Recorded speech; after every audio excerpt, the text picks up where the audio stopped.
exercise that is focused specifically, obviously we get neurogenesis from high-intensity exercise. We get neurotrophin upregulation.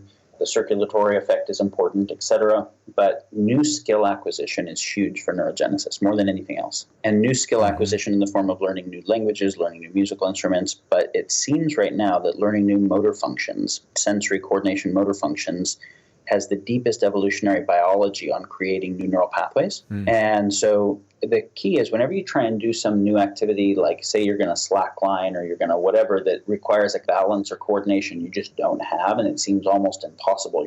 Your nervous system is trying to use the much larger bandwidth of other than conscious processing to handle it than just conscious processing, but that means driving new neurogenic circuits, and then you start to get a hang of it. As soon as you start to get a hang of it, that effect starts decreasing, but in process you actually increased the neural hardware for automating learning. And so then you switch and do some other one. And so continuously focusing on things that are really hard until they start to become easy and then switching again, that hardware where you take new learning and automate it then translates to new cognitive and interpersonal and psychologic things that your rate of learning goes up. Yeah. There's many more, but those are a few examples. There's an approach to physical activity that I promote called in-tune training. It stands for integrative and opportunistic training. The goals of it are this: to support a sufficiency of physical activity in one's life, to reduce longer periods of sedentary time. So even if you're somebody who's getting a good total amount of physical activity, think of the weekend warrior concept where somebody is getting all their physical activity during the weekend, but they're largely sedentary during the week.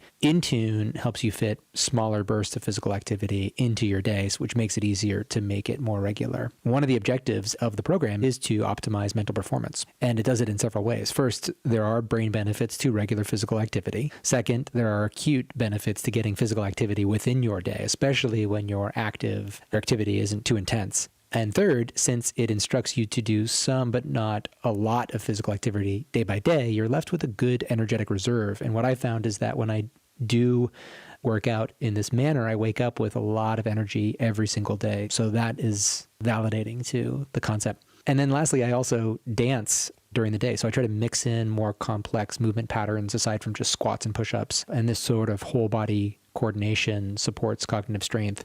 And in support of that idea as well, I also have a slack line outside, which I use for similar purposes.